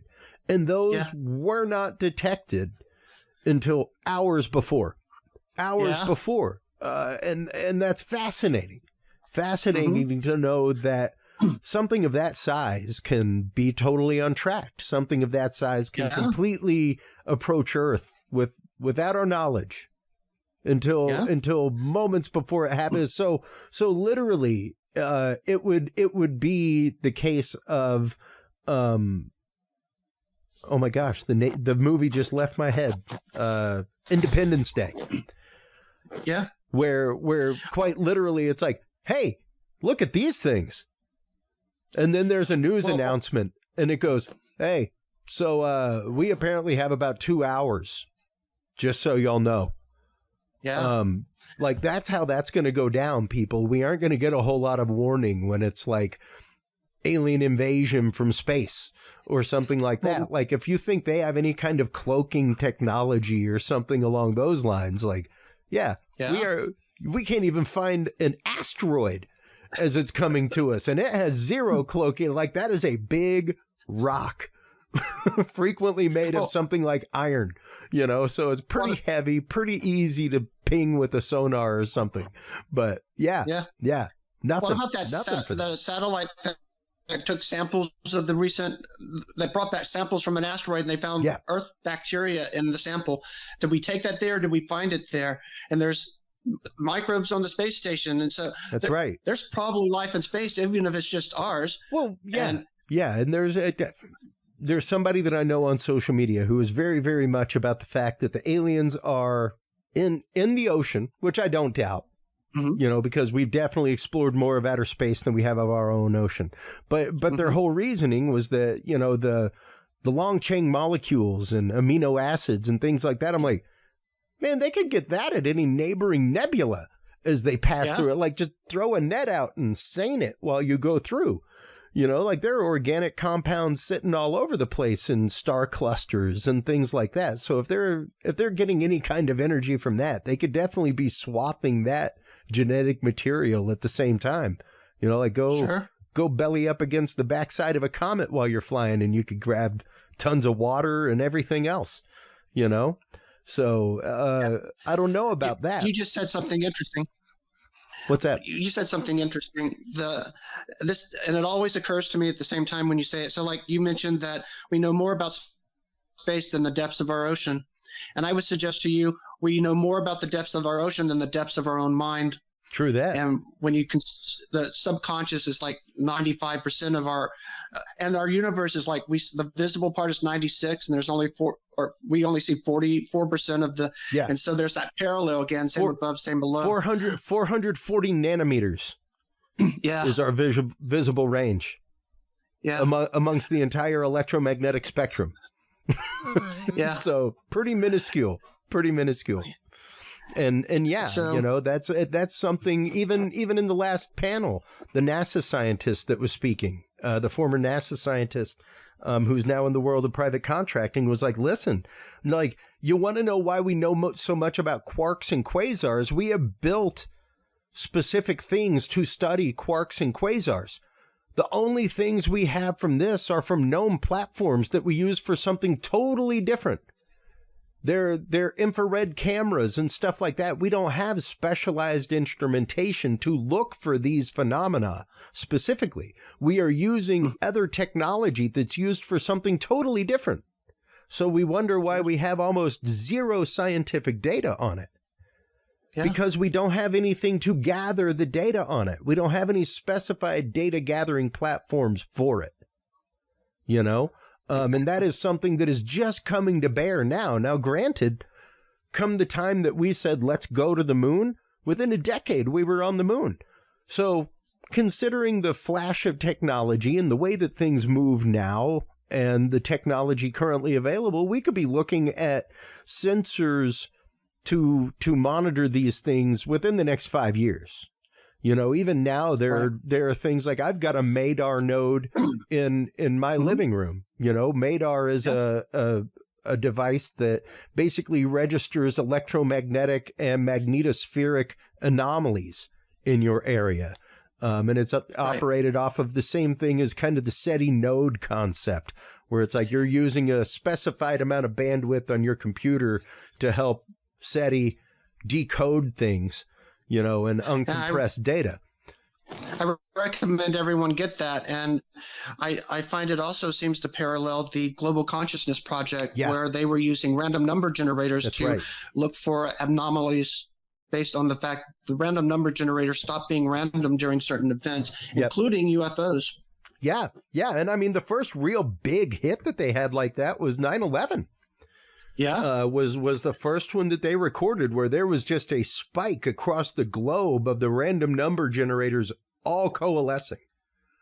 Yeah, and it was just weird. Huge. It was like a windfall. Well, what's interesting about it to me is it happened 15 minutes prior to the event. Yeah. All right. Now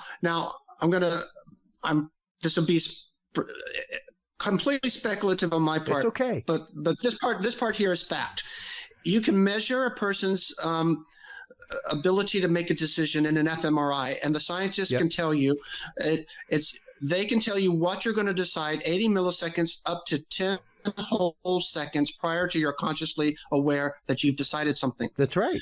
Now, so if that thing with the consciousness 15 minutes before the event happened, and we can also have retrocausality with the collapsing the wavefront with this double slit experiment, what if we are having conscious experience in real time, but we're collapsing the wavefront behind us and someone else is observing we collapse the wavefront, but we're all really in real time having our conscious experience just like we all imagine we are, because And you know, that is one of the things that brings up my phenomenological issues with stuff like CE5, John. Mm-hmm. That is what brings up some of my phenomenological issues with the way that a lot of people do paranormal and even UFO investigation, where it's like, hey, I'm getting ready to go study this place. Share with me your stories. You've heard of it. It's like, oh, no. Number one, you're just polishing the lens through which you're going to be looking at all data now. Mm-hmm. Like, you're literally grinding the lens and honing it with the stories that you've heard before you ever go gather the data. So it's already colored. Yeah. Number two, could you be, once again, looping this conversation back to that quantum idea of Hal Puthoff, could you be warming the iron before you ever step foot in the room? You know, could you be... And there's another possibility. Yeah, like in a quantum realm, could you be actively manifesting what you're looking at? And that's what I was going to say. So if you will allow a really interesting storyline, Sure. I'm going to present 3 different pathways to do CE5 and get results. Okay. The first one will be Napoleon Hill's book, Think and Grow Rich. You want to do chapter 14, the invisible counselor technique. You follow that technique and you can have real-time experiences with whoever you choose as your counselor, whether it be Einstein or Uhura from Star Trek. All right. There's a TOPA technique, which came from Alexandra David Neal, who wrote the book Mystery and Magic in Tibet. She's the first anthropologist to actually be allowed into Tibet in the 1930s. And they taught her how to make topas, and they told her not to. And she made a Friar Tuck topa against their will. And you think Friar Tuck would be okay, but he's also a merry man and probably a rascal. And he started harassing the villagers, and the villagers complained, and the monks came and made him dissolve. You also have active imagination with Carl Jung, and the Red Book has Philemon, his spirit guide. And I would say to you that Philemon is to Carl Jung as Loxy Isidora Bliss is to me. And she's somebody that I created using topomancy or the invisible counselor technique. And I've had physical experience where I could feel her tapping. I can hear her speak. I can sometimes see her, but usually it's in a meditative state. Well, Philip the Ghost was a scientific experiment where scientists created a fake ghost, and mediums tapped into him and got the history of Philip as created by the scientists. And now CE5 has the same protocols, and they all kind of mirror each other. And so if you have it in your mind, you're going to have an experience with a certain thing, you might just create that experience. Well, and exactly, or you may, even on a more dangerous note, invite Captain Howdy in, you know, and just as a fan of the movie The Exorcist. That's how that started, was she was just playing around with the Ouija board. No, it's Captain Howdy. You know, because she was perfectly comfortable with meeting that. So that entity firmly used that. Yeah. And that's kind of the dangerous part if you aren't aware of such things or aren't, I guess, of the ilk to be able to spiritually protect yourself or know the difference between good and transgressatory. Could you say that? Yeah, could you say that Forbidden Planet is actually soft disclosure, and we need to be a lot more careful? Yeah. Well, and you know, that's kind of something that we talk about regularly, is that idea of soft disclosure, that idea of prepping the conversation. Even like we were talking about earlier, the hearings that we have right now are prepping those people. Because, you know, if you've been in this community for the last 20, 30 years, you're probably not hearing anything new. These are things that have been hypothesized and talked about as fact in the community for years. So for us to hear that there's a recovery program, no, nothing new for us. But for someone like my dad, who's like, oh, what the heck are they talking about little green men up there for? Ain't I paying them for something better?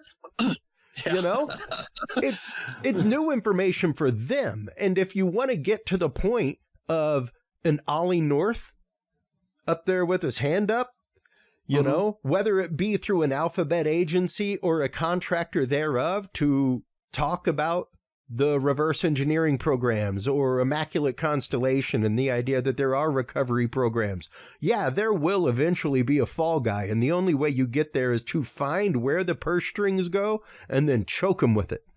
Yeah. That's the only thing you can do. The halls of Congress are a legal means, is what they are. That's exactly what they are and what they're meant to be. So we have to find the purse strings that Grush is talking about.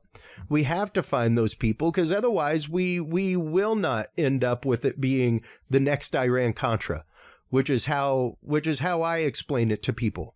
You know, it was a big conspiracy theory that the CIA and other people were selling missiles and stuff like that to help drugs and everything else, John. It was a big conspiracy theory that Operation Phoenix existed and that we were selling heroin and things like that during the Vietnam War. That was a big conspiracy theory till we had hearings about it and we found out, oh, crap, that's real. Yeah. Oh, crap. The whole Gulf of Tonkin was fake. Yeah. And on purpose. You know, on purpose fake to bring us into that so that we could sell heroin and make tons of money. Like, that's just disturbing. But it's only through the small, tiny hearings that lead to the big one that we find out about things like the church hearings and that kind of stuff, and find out that no, MK Ultra was real and we really were trying to brainwash people, you know? Yeah. So that's the only way you end up there, is with these tiny hearings, with the ones that seem very, very insignificant, but that set up the chess pieces on the board so that you can go and find where this stuff goes. And that's where we're at right now. It's very, very exciting, but it's also very tumultuous in these communities because of it. And I think that there has been a lot of wedging and forceful wedging within these communities to cause divide in them as this comes to the front the way it is, you know? It is a curious piece. I wish it wasn't so. I really love all the people that were before me, and because of the way some of it fell out, I think I've lost contact with some people I held dearly. Yeah. And the sad thing is overall, with fallout in this community, all that kind of stuff, is it doesn't behoove research in the long run.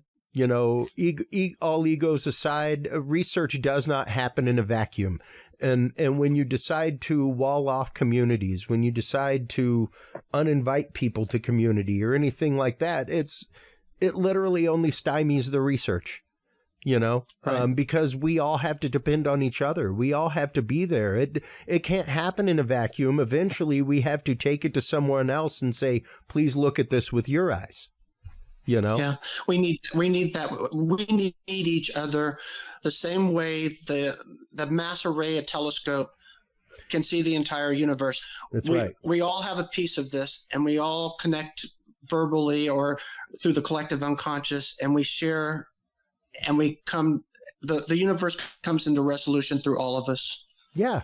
No, absolutely, man. And I want to thank you so much for your time. This has been, it's flown by. I love having you on. We've got to have you on again and again, as I said at the beginning, because to me, especially whenever it comes to politics, man, I try to tell people, like, the rock star concept of the American president is great, but please, good God, pay attention to your state and local government, because that's where it really falls. That's what the 10th Amendment is about. Is if the federal government didn't say something about it, your local and state probably does. So pay attention there. It's the same way with these communities. There's a large scale of things that go on, even politically, behind the scenes with these communities. But the important thing is that localized aspect. The important thing is people like you, John, going all the way to South Texas to talk to that group, coming all the way to San Antonio, things like that. And building those bridges amongst the localized communities, because if we don't have our support locally, then what happens to the investigations locally? You know? Yeah. We're a team, and it's got to remain that way. Absolutely. Now, before we let you go, let everybody know where they can go to get a hold of you, where they can go, because you write on Medium. You did a great article that you shared with me about remote viewing and UFOs, things like that. We've done that quite a few times recently, talking about that. But let everybody know where they can go to keep up with your work, where they can go to keep up with your research, where they can go to submit their sightings, things like that, to you at MUFON. Okay. So in terms of me, if you want, I'm on a couple Facebook groups, Texas UFO Network, and if you like writing, you might not like mine, but I do write every day, and I've gotten better at it. But I will have an occasional rant, like on Medium. You'll find me under John Ege, and the accidental remote viewing might be the greatest.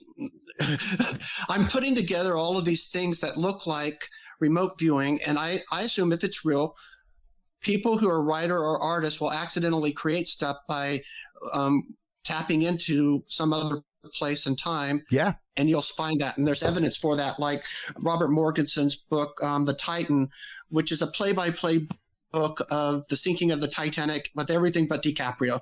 Oh, wow. Yeah. Wow. And then Poe actually wrote, Edgar Allan Poe wrote this book where it's his only fiction piece where these people survived a shipwreck and there's 4 people in a life raft. They eat a sea turtle, and the last one, Richard Parker, gets eaten. He's the youngest guy in the group, and he drew the wrong straw, I guess. Well, in real life, 46 years later, that boat actually sinks. 4 people in a life raft. The guy named Richard Parker dies because the other people eat him.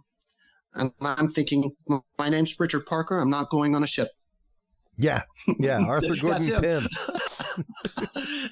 and there's other things like that, and I line them all up in that piece. I even suggest to you the Face on Mars is a remote viewing thing. Ooh. Because there's a comic book from the 1950s showing the Face on Mars with people going in it and finding an archaeological site. And there's a Japanese artist in 1946 who he thought we were going to blow ourselves up, and he wanted to make this giant monument. And he said the only way to see it would be make it this big so you could see it from Mars. And so he said the Face on Mars, and it's an amazing thing. Interesting. That is fascinating. And so if you email me, that's great. I'll answer anybody that sends me an email, solarchariot@gmail.com. And if you have a sighting, please, it's not about me. Let's keep MUFON growing, because that's right. It is the only database of its kind, and it really has some great stuff. Project Aquarius is one. Earl Grey, Mr. Anderson there, I love that guy. There's so many fine people. Don't let politics get in your way. There's always going to be politics, and there's always going to be people with opinions, and sometimes we're going to be frustrating, and even I can be stupid and angry. And that's right. I emote, right? But most of the time, most people are good people. That's right. And we're just trying to do the right thing. Absolutely. And John, thank you so much. I cannot wait to have you on again and again and again to talk about MUFON here in Texas, talk about sightings here in Texas. I'm so excited about this. Thank you so much for everything that you have done since coming aboard as state director. I've been seeing some great things online and hearing some good stuff. And thank you so much for everything that you will do for MUFON here in Texas as well. Thank you, sir. Absolutely. Stay with us real quick as we close things out with the audience. While you are online checking out everything from John Ege and MUFON, make sure to stop on by Curious Realm. Curious Realm is where you can like, follow, subscribe. That is where you can find the embedded YouTube channels of all of our guests as well. That is where you can find that right there on curiousrealm.com/videos, folks. You can also find all of the amazing events that we sponsor there. You can also get your copy of the official Curious Research Field and Observation Log if you are a paranormal investigator, cryptid investigator, UFO, UAP field investigator. Stop on by and check this out. It is your one stop as a data collection journal. So while you're out in the field, gather that data while you can. Write it down while it's fresh so that you can have it ready to shake hands with science. Thank you so much, everybody, for your time tonight. Thank you so much for your open hearts, your open minds. That is what makes the conversation. Without the conversation, humanity does not march forward. So remember, take care of yourselves, take care of each other, and stay curious. We'll talk to you soon. Bye-bye. Thank you for tuning into this episode of The Curious Realm. Stay tuned for more guests, forbidden topics, and hidden truths. Follow us on social media by searching Curious Realm. To download the official Curious Realm app and view the Knowledge Vault, or become a sponsor of Curious Realm, visit our website at curiousrealm.com. Curious Realm is available on your favorite podcast and video services, curiousrealm.com, as well as KGRA Radio, APR TV, and the official Curious Realm app for Roku devices. Curious Realm is a proud member of the Ground Zero Media and Aftermath Media family of podcasts. For more great shows and members-only content, visit aftermath.media today. Thanks for listening. Stay curious, and remember, the other side is always watching.